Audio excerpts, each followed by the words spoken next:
문학책 23쪽입니다. 네. 같이 한번 보세요. 한번 이제 좀. 여러분 여기 숙제 선생님이 꼭 해오라 했어. 여러분 이거 본 거랑 여러분이 한번 푼 거랑 안 푼 거랑 차이 크기 때문에 여러분 꼭 해오셔야 돼요. 여러분 공부야, 알겠지? 자, 23쪽 봐볼게요. 여기서는 시적 화자가 나로 드러나 있지, 그치? 그래서 나는 사랑하던 사람을 부르며 임의 돌아오기를 바라고 있고요. 그요 아니에요? 그 써도 되나요? 그? 그요? 네, 그 사람. 그 사람? 사람 들어가면 될 것 같아요. 준우, 그냥 그라고 썼는데요. 그요? 사랑하던 그를 부르며? 그러니까 대충 누른 거죠 제가. 사람 넣으시고. 자, 그리고 여기서도 나로 드러나 있죠? 그치? 나는 겉으로 드러난 거지, 그죠? 그래서 헐벗은 한 그루 나무로 그대 곁에 서겠다라는 것 통해서 그대 곁에 있고 싶어하는 마음을 드러냈고요. 직접적으로 들어가는. 겉으로요. 자, 그리고 시적 화자인 여기도 나 나오지, 그치? 나는 비를 맞는 보리밭아 이렇게 나오지, 그치? 근데 여기서 너라고 부르고 있죠, 그죠?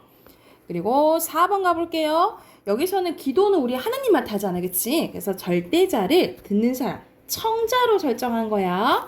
그래서 기도를 통해서 삶의 허물을 극복하고자 하는 화자의 소망과 의지를 드러내고 있다라고 보시면 되고요. 오른쪽 5번 가보면, 자, 5번에서는, 자, 견우의 노래네. 견우 입장에서 누구한테 얘기하는 거예요? 직녀한테 얘기하지, 그치? 그래서 직녀 넣으시면 되고, 고로 이별을 통해 사랑이 한다라는 새로운 식을 보여주고 있다라고 보시면 돼요. 그리고 6번 가볼게요. 6번은 누나라고 부르잖아. 그러면 화자가 죽은 누이의 동생 중에 남동생인 것을 알 수가 있겠죠, 그죠? 그냥 동생이나 해도 되죠? 동생이라 해도 돼요. 그리고 7번은 보면 풀아 하고 부르지, 그치? 그래서 풀 쓰시면 되고, 여러분 풀은 보통 어떤 것을 의미하냐면, 여기서는 강은교의 시지만 김수영의 시 풀도 있어요. 그래서 보통 풀은 우리가 밟아도 잘 죽지 않는 잡초 같은 강인한 생명력을 갖고 있거든요. 그래서 보통 우리 일반 백성, 민중을 상징한다라고 보시면 돼요. 그래서 여기서는 빈칸 조금 넣기는 어려웠을 거예요. 그래서 빈칸 민중입니다. 민중. 자, 넘겨서는 8번부터는 이제 반복되는 부분이랑 이제 표현 방법이 나오는데, 자, 여기서 보면은 서술어 볼 것이다 뒤에 나타난대. 근데 뭐가? 날개 내려앉는 것을 을로 끝나지, 그치? 그 문장 성분이 뭐야? 목적어. 그렇지, 목적어예요. 목적어라 그러면 서술어랑 바뀌었다는 소리잖아. 어순 바뀐 무슨 도치. 법이죠? 도치입니다. 그리고 9번에 서술어 순서대로 보라, 그리고 말해보라 쓰시면 됩니다. 자, 밑에는 반복되는 거죠, 그쵸? 반복이고요. 11번도 뭐야? 반복이고요. 12번도 반복입니다. 자, 13번은 나는 총명했던가요? 하고 물어보는 거야. 그 무슨 어미예요? 무슨 영어미? 그렇지, 의문형 어미입니다. 그래서 내 모습이 어땠는지 떠올리고 있고요. 그리고 14번 가볼게요. 여기서는 종결어미 뭐가 반복돼요? 뭐뭐했지 쓰시면 되고요. 그리고 5번에서 반복되는 건 뭐예요? 고죠. 고 이렇게 쓰시면 되고, 16번에서는 반복이고요. 17번에 뭐뭐 했습니다라는 그렇지, 종결어미가 반복되는 거예요. 오늘 어휘에서도 나왔었죠, 그쵸? 그리고 18번에서는 뭐뭐 한다라는 현재 어미가 쓰였는데 뭐뭐 다까지 쓰면 안 돼. 여기서 현재 어미잖아. 니은만 쓰면 돼요. 니은만 쓰면 돼요. 다는 종결어미니까, 그치? 그리고 19번엔 또 반복입니다. 자, 넘기면 26쪽은 좀 더 자세하게 묻는 문제가 나와 있네. 그쵸? 자, 여기서 화자는 나라고 나와요. 그쵸?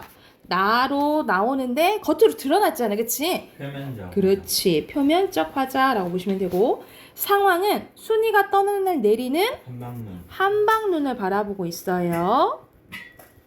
그리고 기억 보면 너는 내 마음속에 마음속에만 남아있는 것이 아니냐라고 하는데, 순이가 가는 곳을 기억. 몰라서. 그렇지, 몰라서 만날 수 없기 때문에 이렇게 표현했고, 마지막 1년 12달 한양 내 마음엔 눈이 나리리라 라는 것은, 순이를 만나기가 어렵다. 그치? 어려움을 알고 있기 때문에 마음속에서 눈이 내리고 울고 있다. 이렇게 표현을 한 거예요. 자, 2번 가볼게요. 2번은 기억은 한겨울내입니다. 보통 우리 겨울 부정적인 거지. 그치? 그래서 시적 대상이 견뎌온, 여기서는 현실이에요. 현실을 드러내는 시간. 그리고 니은은 서러운 얘기 다 까맣게 있고, 시적 대상이 힘들었던, 말 그대로 고통스러운 기억을 잊기를 바라고 있고요. 디귿은 꽃향에 취하여 아득하니 꽃구름 속에 쓰러지게 하여라. 시적 대상이 지나온 시간을 읽고 어디에 쓰러지라 했지 아까 전에? 꽃구름. 그렇지. 꽃구름 속에 안기기를 바라는 화자의 태도가 드러나 있다라고 써놓으시면 됩니다. 이해가 됐을까요? 자, 그리고 오른쪽에는 최두석의 담양, 우리 가까운 담양에 대해서 담양장이 나와 있네요. 여기서는 시어들이 각각 어떤 의미가 쓰였는지가 정리되어 있어요. 먼저 기억에 꼬박꼬박 봐볼게. 꼬박꼬박은 늘 걸어서 장에 다니시는 어머니의 반복되는 일상을 강조하는 거고요. 이건 빈가 좀 넣기 어렵겠지, 그치? 그리고 니은은 하염없이는 어머니를 마중 갔던 길이 그만큼 길고 멀었다라는 것을 부각하고 멀었다예요. 그리고 덜렁은 갑작스럽게 해가 져 놀라고 말 그대로 무서울 거 아니야, 그치? 겁이 난 심리를 강조했고요. 그리고 한참 망설였대. 한참은 더 갈지 돌아갈지 내적 갈등. 그렇지 고민하는 내적 갈등이 부각되고, 그리고 멀거니 기다린다 했어. 누굴 기다리는 거야? 손님 기다리는 거죠. 오케이. 잘했네요. 네. 멀어지는 게 아니라 늘어지는 거라고 해도 돼요. 늘어진다고? 네. 늘어져요? 늘어지는 않은 것 같아. 네. 멀었다고 고치세요. 자, 4번입니다. 4번에는 이행에 뭐가 반복돼요? 노랗게. 노랗게 우리가 색깔이잖아. 그러면 택해. 시각적 이미지가 강조된다라고 보시면 되고요. 또는 아까 전에 뭐 색채였는데 색채도 맞다라고 볼 수 있을 것 같아요. 시각적 써놓으시고, 그리고 열심히 반복되죠? 노력. 그만큼 노력을 강조한다라고 보시면 돼요. 그러면 반복하면 강조되는 거 맞죠? 그리고 5번 가볼게요. 자, 여기서는 한이던가 떨던가 것인가에서 뭐뭐한 가가 반복되지, 그치? 그리고 우리가 리을, 리응, 미운 이거 무슨 소리라 배웠죠, 우리? 울림 소리. 그렇지. 울림 소리가 반복돼서 운율 형성하고 있어요. 그래서 어머니에 대한 애정 또는 그리움과 안타까운 정서를 드러내고 있어요. 그러면 반복돼서 리듬감 형성하는 거 맞고, 울림 소리에서 화자의 정서 그리움을 나타내는 거 맞겠죠. 오해요. 자, 오른쪽에 보면은 각각 그 시어들이 하나씩 나와 있거든요. 가에는 해, 나에는 산봉우리입니다. 가에서는 해는 출렁거리는 빛이라 해서 빈칸 출렁거리는, 그리고 니은은 곱게 단장한 여인의 모습으로, 여기서는 얇게 단장하고 아양이 가득 찬 사람처럼 표현한 거잖아, 그치? 그럼 무슨 법 쓰인 거예요? 의인법. 그래서 의인화 쓰시면 돼요. 됐으면 이게 뭐예요? 기억 뭐예요? 출렁거리는. 자, 너 어디로 가버리련? 해서 화자는 우리 밤이 되면 산이 잘 안 보이잖아, 그치? 그래서 그거에 대한 아쉬움이 드러난다 라고 보시면 돼요. 그래서 둘 다 해나 산봉우리나 화자가 관심을 갖고 주관적으로 인식하는 대상이라 볼 수 있다 라고 보시면 돼요. 자, 7번 가볼게요. 7번에 자, 가에서는 제목에서 나와 있다. 뭐에 대해서 얘기하는 거야? 죽은? 옥설. 대나무 얘기하는 거죠. 대나무 얘기하는 거야. 그리고 나에서는 본문에는 안 나와 있고 제목에 나와 있어요. 매화에 대해서 얘기하죠. 자, 대나무나 매화는 추운 계절 시련을 견디고 이겨내는 강인한 속성이 있어. 우리가 예로부터 선비나 양반들이 좋아했던 거거든요. 그래서 보통 지조와 절개를 의미하는데 여기서는 너무 좋아라고 하는 예찬의 대상이라고 보시면 돼요. 예찬의 대상. 동경. 동경의 대상도 그렇게 볼 수 있을 것 같아요. 그리고 그러면 둘 다 참을 통해 내면적 가치를 발견하고 있는 거 맞다라고 보시면 됩니다. 자, 뒤로 넘기면 우리가 두 문제가 나와 있는데 여러분 이런 식으로 자, 두 시가 나오고 거기에 대한 공통점을 묻거나 차이점 묻고 아니면 각각의 성질 묻는 문제가 여러분 모의고사에 나와요. 그래서 여러분 다음 주에 한번 우리 이제 말에 모의고사 한번 볼 거거든요. 다음 주에 모의고사 한번 보고 그리고 2월 말에도 한번 봐보고 그리고 3월 아마 여러분 말쯤에 3월 모의고사 볼 거예요. 그래서 이제 모의고사 대비 좀 할 겸 다음 주에는 모의고사 한번 풀어봅시다. 아셨죠? 자, 여기서는 흔히 알고 있는 여러분 진달래꽃이랑 서시가 나와 있는데 보통 여러분 이제 시를 보게 되면 보통 익숙한 시 있고 조금 유명하지 않은 시 이렇게 나오긴 하는데 요즘에는 거의 조금 어려운 시들이 여러분이 이제 좀 낯선 시들이 많이 나온다라고 생각하시면 돼요. 그래서 여러분이 모르는 시가 나와도 그 시를 보고 해석할 수 있는 연습을 계속 하셔야 돼요. 자, 이거는 거의 내용을 좀 알고 있으니까 보기 한번 봐볼게. 가는 화자의 과거 행위는 현재의 이별의 원인이 되고 있냐. 여기서 진달래꽃에서 원인 얘기 나와? 그냥 이미 떠난다고 하잖아. 그치? 원인 안 나오죠. 그리고 나에서는 과거에 자신이 했던 상황을 망각하고 있냐? 얘는 괴로워했다 라고 얘기하잖아. 그치? 망각한 거 아니고 가의 화자는 나와 달리 미래의 상황에서 긍정적이에요? 둘 다 긍정적 아니지. 그치? 그리고 나의 화자는 가와 달리 과거의 경험과 그리고 미래에 대한 다짐 나타나죠. 그래서 답은 4번이라고 보시면 되고 자, 오른쪽에 윤선도의 오우가입니다. 자, 오우가 5친구 얘기하는 거거든요. 5친구가 누구냐면 수, 석, 물과 돌, 송주, 소나무와 대나무, 그리고 달까지 해서 이 자연물을 이제 친구라고 한 거야. 그래서 이 수에서는 물에 대해서 얘기하고요. 3수에서는 바위에 대해서 얘기하고 4수에서는 소나무에 대해서 얘기하고 5수에서는 대나무에 대해서 얘기하거든요. 그리고 마지막 6수에는 달에 대해서 얘기합니다. 그래서 여기서 알맞지 않은 것은 4번이에요. B와 C도 중심 소재에 대해서 얘기하고 있고 D에서도 뭐 얘기하는 거야? 달이니까 중심 소재에 대해서 얘기하는 거죠. 내면으로 이동하는 거 있는 거 아니에요. 얘기가 됐을까요? 자, 오른쪽은 좀 더 자세히 분석되어 있네요. 시 같이 한번 봐볼게. 자, 추석날 천리길 고향에 내려가 너무 늙어 앞도 잘 보이지 않는 할머니의 손톱과 발톱을 깎아드린대. 어느덧 삼국화 냄새, 후각적 심상 쓰였죠. 그쵸? 팔순 할머니, 80평생 헤어 풀렸지 하나 밟을세라. 그러니까 풀려치 하나 밟을세 조심하셨다라는 거야. 뭐뭐니까 두려워했다 이 말이야. 그러니까 말 그대로 자연물을 소중히 생각하셨다라는 거죠. 할머니가. 안절부절 허리 굽혀 살아오신 할머니. 추석날 선생님 여기 반복돼서 밑줄 긋는 거야. 추석날 천리길 고향에 내려가 할머니의 손톱과 발톱을 깎아주면서 언제나 변함없는 대밭을 바라본대요. 여기서 대밭은 대나무밭 얘기하는 거예요. 대나무밭. 돌아가신 할아버지 그렇게 소중히 가꾸신 대밭. 대밭이 죽으면 집안과 나라가 망한다고 가는 해마다 걸음 주고 오는 해마다 걸음 주며 죽순 하나 뽑지 못하게 하시던 할아버님. 할아버님의 흰 옷자락. 흰 나왔으니까 시각적 심상 나왔죠. 그쵸? 그리워하며 그 시절 도깨비들이 춤추던 대밭을 바라본대. 그냥 대밭이 아니라 도깨비들이 춤추던이라고 표현했네. 그치? 그만큼 그때의 그리움을 약간 환상적으로 표현했다라고 보시면 돼요.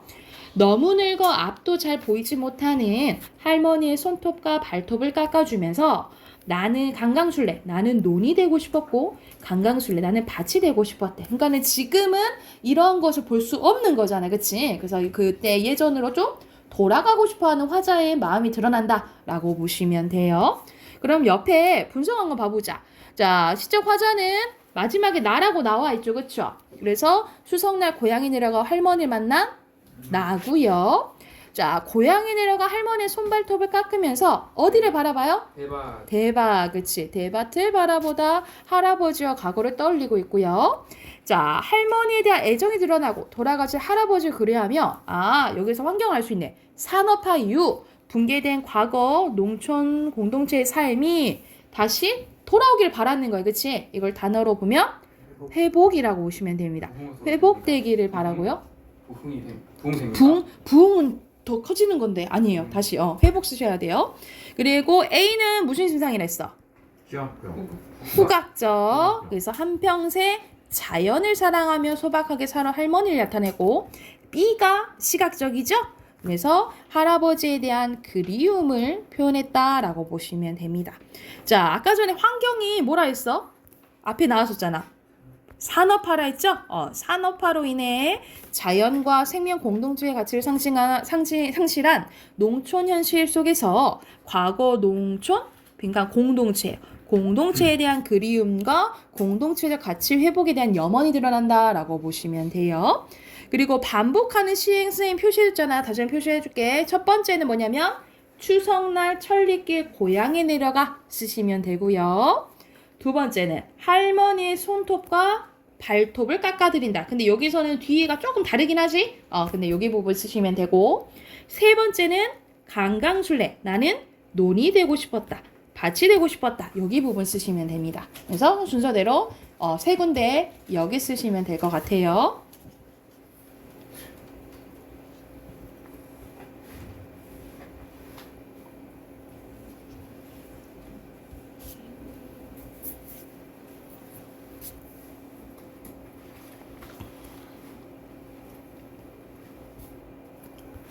됐을까요?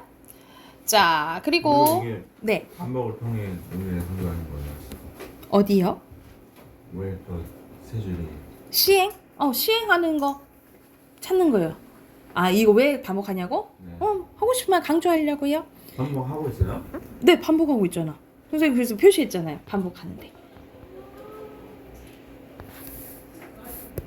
여기. 반복되잖아요. 됐죠? 기억은 여러분 너무 늙어 앞도 잘 보이지 않는 할머니인데 이거는 뭐를 의미하냐면 산업화 이후 농촌 공동체의 붕괴로 쇠락하는 농촌의 모습을 할머니를 통해서 드러낸 거고, 그리고 니은은 할머니의 손톱과 발톱을 깎아주면서 대밭 바라보는 거잖아. 근데 이거는 조금 과대 해석 같긴 한데 여기서는 할머니와 고향에 대한 애정과 연민의 정서가 드러난다는데 이건 조금 연민은 좀 그런 것 같긴 해. 그리고 디귿은 농촌을 상징하는 농가 밭이 되고 싶다는 것을 통해 화자가 농촌 공동체의 회복을 바라고 있는 거죠. 고로 주제는 과거 공동체의 삶에 대한 그리움과 농촌 공동체의 회복을 염원하는 거다라고 보시면 됩니다. 됐나요? 우리 넘겨서 한쪽만 더 하고 독서로 넘어갈게요. 우리 오늘 30쪽 할 건데 이 30쪽까지가 이제 시 부분이고 그 다음으로 이제 소설로 넘어가거든요. 그래서 먼저 어조 봐볼게요. 시 마무리. 자, 어조는요, 말하는 이가 말을 할 때 특유의 말하는 방식이나 억양, 말투 등 말의 가락이라고 하는데 간단히 말해서 여러분 우리 화자의 말투라고 생각하시면 돼요. 말투. 자, 시 속에서 말하는 존재인 화자는 작가의 선택된 나름의 어조를 갖는데요. 작가가 특별히 정한 화자의 어조는 말하고자 하는 대상이나 내용에 대해 작가가 어떤 입장을 취하고 있는지에 따라서 달라진다라고 보시면 됩니다. 그래서 시적 화자가 대상이나 상황에 대한 반응을 보이거나 아니면 독자에게 시적 상황을 전달하는 과정에서 보이는 말투를 통해서 화자의 뭘 할 수 있냐면 화자의 정서, 태도, 더 나아가 작가가 시를 통해서 드러내고자 하는 태도를 알 수 있다라고 보시면 돼요. 다시 한번 이런 어조를 통해서 뭘 알 수 있어? 화자의 정서나 태도, 더 나아가 어떤 이제 작가가 이 대상에 대해서 태도를 보이고 있는지 그걸 알 수 있는 게 어조라고 생각하시면 됩니다. 그래서 이 어조를 파악하기 위해서는 먼저 작가가 어떤 시어를 사용했는지 작품에, 그리고 작품에 사용된 시어가 긍정적인지 부정적인지 확인하고요. 그리고 인물이나 화자의 행동, 상태 등은 주로 서술어를 통해서 표현되므로 서술어를 찾아 어떤 서술을 사용했는지, 그 서술의 종결형은 무엇인지 파악을 하면 조금 어조를 파악할 수 있다라고 생각을 하시면 돼요. 그래서 밑에는 어조가 다양하게 이제 나열되어 있는데, 자, 격정적은 말 그대로 우리가 감정이 막 이렇게 끌어오르는 걸 얘기하지, 그치? 그래서 억누르기 어려운 감정을 표출한 걸 얘기하고요. 우리 고백적은 보통 어떨 때 고백이라고 해? 자신의 마음을 솔직하게 얘기할 때, 그치? 솔직하게 얘기할 때 고백적. 냉소적은 비웃는 거라고 보시면 되는데, 우리가 이렇게 즐겁게 비웃는 게 아니고 부정적으로 비웃을 때 냉소적이라고 보시면 되고요. 단정적은 단호하게 말하거나 또는 확신에 찬 어조를 얘기를 해요. 그래서 뭐뭐한다, 다 그런 건 아닌데 뭐뭐한다, 이런 이제 종결함을 통해서 이 단정적인 어조가 드러난다라고 보시면 돼요. 담담한 거는 차분하게 얘기하는 거, 대화는 말 그대로 말 주고받는 거, 혼잣말하는 것은 독백이겠죠. 그리고 명령, 반어, 비판은 잘못된 점을 지적하는 거예요. 여기서 비판은. 그리고 성찰은 반성하는 거. 애상은 우리가 애상적 분위기 가면은 슬픈 분위기라고 보시면 돼요. 그래서 슬픔이 드러나는 말의 가락을 얘기를 하고요. 자, 영탄은 절제하지 않고 탁 터트리는 거라고 보시면 돼요. 그래서 원구나 이런 식으로 감탄사나 감탄형 어미에 들어가면 좀 영탄적 어조가 드러난다라고 생각하시면 되고, 자, 그리고 아까 전에 예찬적 했었지, 그치? 너무 좋아, 너무 이뻐, 좋아, 이렇게 표현하는 찬양한 말투를 예찬적. 그리고 하고자 하는 의지가 좀 다짐이 드러난다, 그러면 의지적, 이렇게 보시면 되겠죠. 이런 것들이 이제 어조의 대표적인 예시들이 나열되어 있는 부분이고요. 오른쪽에 예시 한번 봐볼게요. 자, 이성복의 서시라는 작품입니다. 윤동주의 서시랑 제목이 똑같네. 어떤 내용인지 한번 봐볼게요. 간이 식당에서 저녁을 사 먹었습니다. 늦고 허란 저녁이 옵니다. 낯선 바람이 부는 거리는 미끄럽대. 바람이 낯설게 느껴진대. 사랑한 사람이여, 당신이 맞은편 골목에서 문득 나를 알아볼 때까지 나는 정처 없대. 그러니까 말 그대로 그대가 나를 알아볼 때까지 나는 방황한다, 이 말이야. 당신이 문득 나를 알아볼 때까지 난 정처 없습니다. 반복되네요. 사방에서 새소리 번쩍이며 흘러내리고 어두워가며 몸 뒤트는 풀밭. 당신을 부르는 내 목소리, 키 큰 미루나무 사이로 잎잎이 춤을 춘대. 여러분, 새소리는 청각이잖아, 그치? 청각이 흘러내리고 목소리가 춤을 춘다고 표현했네, 그쵸? 그러면 이거는 청각을 어떻게 표현한 거예요? 시각적으로 표현한 거죠. 그래서 여기서는 두 군데 다 공감각적 심상이 쓰였다라고 보시면 돼요. 공감각적 심상이고, 자, 시 설명이 돼 있네요. 이 작품에서 화자가 저녁밥을 늦고 허하다고 생각하는 이유는 사랑하는 사람인 당신이 없어 외롭고 허전하기 때문입니다. 그래서 그렇게 표현한 거야.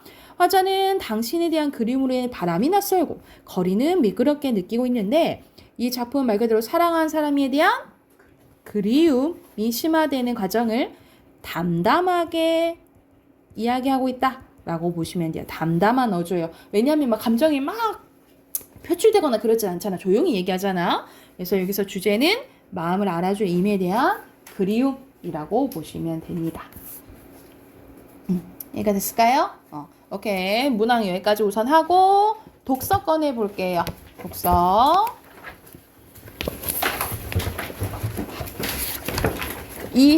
오늘 30쪽입니다. 30쪽.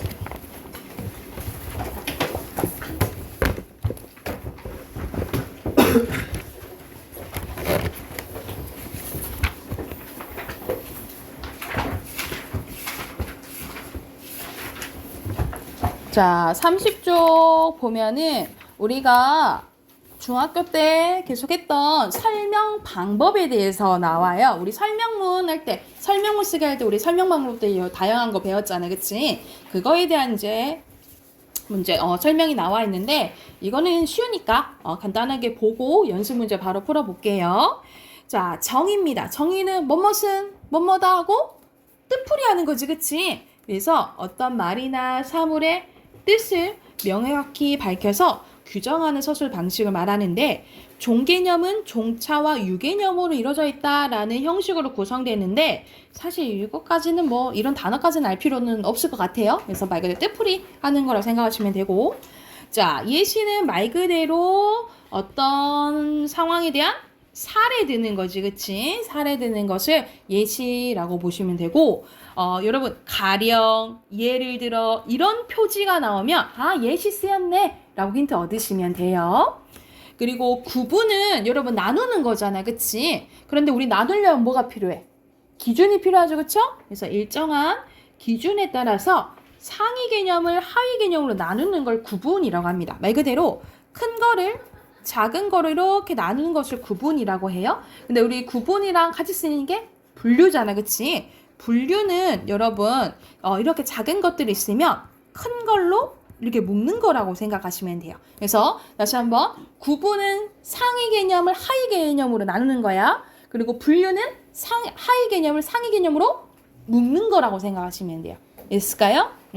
그리고 분석 가볼게요. 분석은 하나의 대상에서 얘기를 해야 돼. 하나의 대상이 어떻게 이루어져 있냐라고 보는 거예요. 그래서 우리 승현이는 하나의 존재잖아. 근데 승현이 머리 있고 몸통 있고 팔, 다리 있죠? 이런 식으로 이렇게 이루어져 있는 거잖아요. 그래서 하나의 대상을 여러 부분이나 구성 요소로 나누어 서술하는 방법을 분석이라고 합니다. 그래서 구분이랑 그거 되는 거 뭐라고요? 분류. 이거는 분류. 자, 작은 거에서 맞아. 작은 거에서 큰 개념 묶는 거. 됐어요? 자, 그래서 분석은 구성되어 있다 또는 이루어져 있다 이런 말을 통해서 힌트를 얻으시면 돼요. 그럼 분석이라고 보시면 됩니다. 그래서 여기서 나와 있는 게 총 4개죠. 정의, 예시, 구분, 분석이라고 보시면 되고 옆에 연습 문제 바로 해보자. 자, 1번부터 봐볼게요. 31쪽. 증여는 당사자의 일방이 자신의 재산을 무상으로 상대방에게 줄 의사를 표시하고 상대방이 이를 승낙함으로 성립하는 계약이래. 여기서는 증여에 대한? 정의. 그렇지, 정의고요. 2번 너무 쉽다. 예를 들어 나오지? 예시죠, 그쵸? 3번 전기레인지는 용기를 가열하는 방식에 따라서 하이라이트와 인덕션을 나눌 수 있대. 구분, 오케이. 자, 물 분자는 1개의 산소 원자와 2개의 수소 원자로 공유 결합하고 있대요. 그렇지, 분석이죠. 자, 5번에 양면 시장은 플랫폼 사업자가 서로 구분되는 2개의 이용자 집단의 플랫폼을 제공하고 이용자들은 플랫폼을 통해 상대 집단과 거래하면서 경제적 가치와 편익을 창출한 시장을 의미하니까 정의고, 액체 추진제 로켓은 산화제와 액체 연료 추진제로 사용하는데 액체 추진제 로켓의 엔진은 일반적으로 산화제 탱크, 연료 탱크, 분사기, 연소실, 노즐 등으로 구성되어 있대. 그러면 분석이죠. 오케이. 공유 경제는 한 번 생산된 상품으로 서비스를 여럿이 공유해 사용하는 협력 사업을 통해 비용을 줄이고 소비자의 만족도를 높이는 경제 모델, 그러니까 뜻풀이죠. 정의죠. 쉽죠? 자, 오른쪽 가볼게요. 오른쪽에 8번은 무엇을 정의하고 있는지 모두 찾아 쓰래. 원초와는 성적 에너지를 바탕으로 본능적인 욕구를 충족하려는 선천적 정신 요소를 얘기하고요. 반면 자아는 외적 상황으로 인해 충족되지 못하고 지연되거나 좌절된 원초와의 욕구를 사회적으로 용인할 수 있는 방법으로 충족하는 정신 요소고, 마지막으로 초자아는 도덕률에 따라 원초와의 욕구를 역제하고 양심에 따라 행동하도록 하는 정신 요소를. 뭐야? 다 뜻풀이 돼 있네, 그치? 그러면 각각 원초와 자아, 초자아 쓰면 되겠죠, 그쵸? 자, 밑에는 빈칸에 넣는 거 이제 쓰는 건데, 자, 첫 번째 줄 보면 개념적 차이란 개념적 종차를 통해 파악할 수 있는 어떤 대상과 다른 대상의 상대적 다름을 의미하고요. 차이 자체란 개념적으로 드러낼 수 없는 대상 자체의 절대적 다름을 얘기한대. 그래서 예를 들어 소금의 보편적 특성은 짠맛이나 흰색 등을 볼 수 있는데 이러한 특성은 소금과 설탕을 맛을 비교하거나 소금과 수채색을 비교함으로 파악될 수 있대.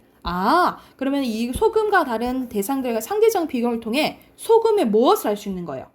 상대적인 것은 뭐라 했어?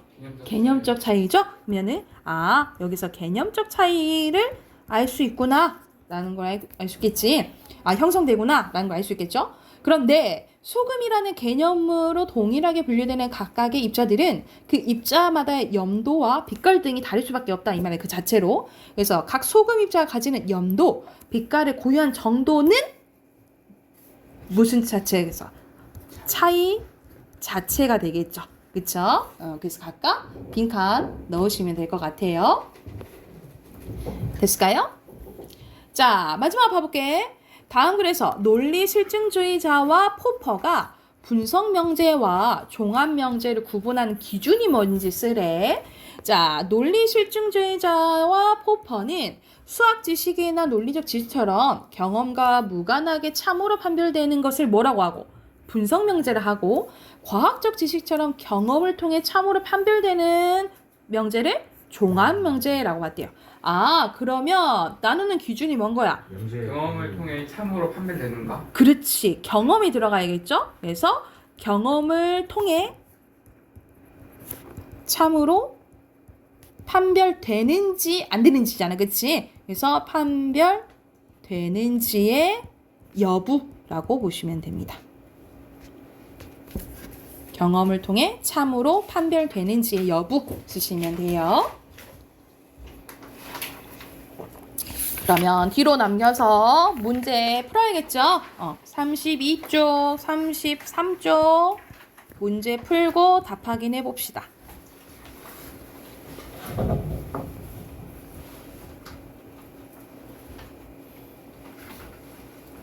여러분 여기서 기하학적인 것은 그런 위치 이런 것들 잘 보면 돼요.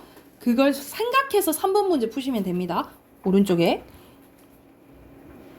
자, 답 확인해 보겠습니다. 자, 1번 문장에서 길찾기 방식은 세 가지 여기 있죠. 장소기억, 재정의, 경로적분 이렇게 쓰시면 되고요. 자, 2번에서 정의하고 있는 길찾기 방식은 뭐예요? 장소기억이죠? 장소기억 쓰시고 그 예시로 언급하고 있는 동물은 꿀벌이랑요. 곤충과 포유류 이렇게 쓰시면 됩니다. 그리고 3번 문장에서 정의하고 있는 글찾기 방식은 재정이고요. 예시를 나타내는 것은 예를 들어 이렇게 쓰시면 되겠죠. 그래서 순서대로 이걸 두 가지 쓰시면 되고요. 4번 문장에서 사막개미가 활용할 수 있는 길찾기 방식 두 가지 쓰래. 얘는 장소기억도 할 수 있지만 장소기억 사용할 수 없으면 뭐 사용할 수 있대? 경로적분 사용할 수 있다라는 거고. 자, 5번 예시를 나타내는 표지는 가령이죠.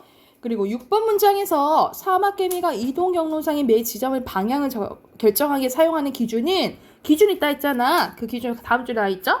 태양의 위치와 산란된 햇빛 이렇게 두 가지 쓰시면 됩니다. 됐을까요? 자, 옆에 문제 확인해 볼게요. 1번에 여기서는 적절한 건데 적절한 거 몇 번? 4번이고요. 그리고 2번에 기억의 길적표로 가장 적절한 것은 기억은 사막개미잖아요. 사막개미는 장소기억을 지역물이 있으면 장소기억을 사용할 수 있지만 지역물이 없을 때 경로적분 한다는 거잖아.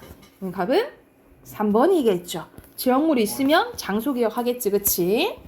자, 여러분 이거 거의 알려줬잖아. A는 뭐야? 여기가 짧고 갔을 때 오른쪽이 짧고 왼쪽이 긴 데를 고르면 되는 거야. 그럼 똑같은 데 어디예요? C겠죠? 그래서 답은 3번입니다. 됐을까요? 문법 보낼게요.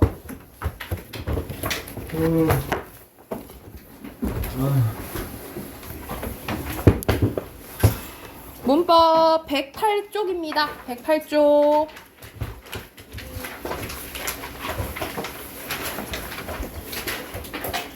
자, 108쪽 봐보면 우리 앞에서 피동 배웠어요. 우리 피동은 당하는 거라 했지, 그치? 그리고 사동 배웠어. 그치, 사동은 시키는 거. 오늘 할 부분은 부정입니다. 부정 표현은 크게 어떻게 이제 나뉘어지냐면 내용에 따라서 의지 부정과 상태 부정 이것을 뭐라 하냐면 안부정문이라고 해요. 안부정문. 안부정문이라고 보시면 되고, 그리고 능력부정인데 능력부정은 못부정문이라고 보시면 됩니다. 그래서 내용에 따라 크게 안부정문과 못부정문으로 나뉘어져요. 여러분 의미 차이 나잖아. 숙제를 안 했어와 숙제를 못 했어는 다르지, 그치? 그래서 숙제를 안 한 거는 지 의지로 안 한 거고, 숙제를 못 한 것은 못하는 상황이 있거나, 예를 들어서 선생님 어저께 가족끼리 외식했어요. 그래서 못했어요. 이렇게 할 수도 있고, 아니면 내가 해보려고 하는데 도저히 내 능력이 안 되는 거예요. 그래서 못했다 이렇게 할 수도 있겠죠, 그렇죠? 그래서 이렇게 두 가지로 나뉘어지고, 형식에 따라 짧은 부정문과 긴 부정문으로 나뉘어지는데, 짧은 부정문은 안, 못, 부정 부사로 사용할 때예요. 안 먹었다, 못 먹었다 이럴 때 서술어를 꾸며주는 부사 역할하고, 아예 뒤에 서술어를 쓰이는 않다, 못하다 또는 하지 말다가 쓰여요. 그래서 이렇게가 다 부정 표현이라고 생각을 하시면 됩니다. 그래서 밑에는 또 자세히 설명되어 있네. 내용에 따른 구분이에요. 상태 의지 부정인데, 여러분 숙제를 나는 학교에 안 갔다, 가지 않았다는 의지 부정이야. 그리고 배가 고프지 않다, 비가 오지 않는다. 근데 비가 오지 않는 건 지 의지로 안 오는 걸까? 그건 아니겠지, 그치? 그래서 이럴 때는 의지 부정이에요. 근데 이럴 때는 상태 부정이다 라고 보시면 돼요. 이럴 때는 상태 부정이라고 보시면 되고, 능력 부정은 뭐뭐 하지 못하다가 쓰일 때죠. 그래서 외부의 원인이나 주체의 능력 부족일 때 이 못 부정문을 쓴다라고 생각을 하시면 됩니다. 그리고 아까 말했듯이 짧은 부정문에는 부정부사 안과 못이 쓰이고요. 그리고 긴 부정문에는 뭐뭐하지 않다, 뭐뭐하지 못하다가 쓰여요. 그런데 여러분 여기 알아둘 게 이거야. 여러분 명령문이나 청유문에는 안과 못을 쓰지 않아요. 안 부정문과 못 부정문을 쓰지 않고 대신에 뭘 쓰냐면 말다 부정문을 써요. 말다. 그래서 명령문에는 뭘 쓰는 거야? 뭐뭐하지 마라를 쓰고, 청유문에는 뭐뭐하지 말자를 씁니다. 그래서 상한 음식 안 먹자는 안 쓴다 이 말이지, 그치? 그래서 상한 음식을 먹지 마라, 상한 음식을 먹지 말자. 그래서 말다 부정문을 쓴다라고 보시면 돼요. 이걸 말다 부정문이라고 해요. 말다 부정문. 자, 마지막은 뭐에 대해서 나와 있냐면 부정 표현의 중의성에 대해서 나와 있거든요. 이거는 여러분이 보면 어이없네 좀 하긴 할 거야. 근데 자, 이 안이 여기서 안 부정문 쓰였잖아. 근데 이 안이 무엇을 부정하냐에 따라 달라질 수 있다 이 말이야. 선아가 꽃을 안 샀대. 그러니까는 산 게 아니고 그냥 보기만 했다 이렇게 해석될 수 있고, 요거를 부정하면 선아가 꽃은 안 사고 다른 걸 샀다 이렇게 해석될 수도 있고, 여기를 부정하면 꽃을 안 산 건 선아가 아니고 다른 사람이다 이렇게 해석할 수 있다 이 말이야, 그치? 그래서 이것이 부정 범위에 따른 중의성이라고 보시면 되거든요. 그래서 이것을 우리가 중의성은 그냥 놔두면 안 되겠지. 중의성을 해소해줘야겠죠. 그럴 때는 강세를 두거나 아니면 보조사를 활용합니다. 그래서 선아는 꽃을 안 샀다, 선아가 꽃은 안 샀다, 선아가 꽃을 사지는 않았다, 이런 식으로 보조사를 통해서 중의성을 해소할 수 있다라고 보시면 돼요. 그래서 오늘 한 부분은 부정 표현이에요. 부정 표현은 크게 안 부정문, 못 부정문, 말다 부정문이고, 자, 안 부정문은 같은 말을 뭐라 한다고? 의지 부정이나 상태 부정, 그리고 못 부정문은 능력 부정 이렇게 생각을 하시면 되겠죠. 말다 부정문은 언제 쓰인다고? 명령문이나 청유문 쓸 때 사용한다라고 보시면 돼요. 그러면 옆에 문제 쭉 풀어야겠죠, 그쵸? 여러분 109쪽부터 뒤에 문제 쭉 풀게요. 한숨 쉬지 마시고요. 왜 이렇게 한숨을 쉬십니까? 113쪽까지 풀게요. 113쪽까지 쭉 문제 풀게요.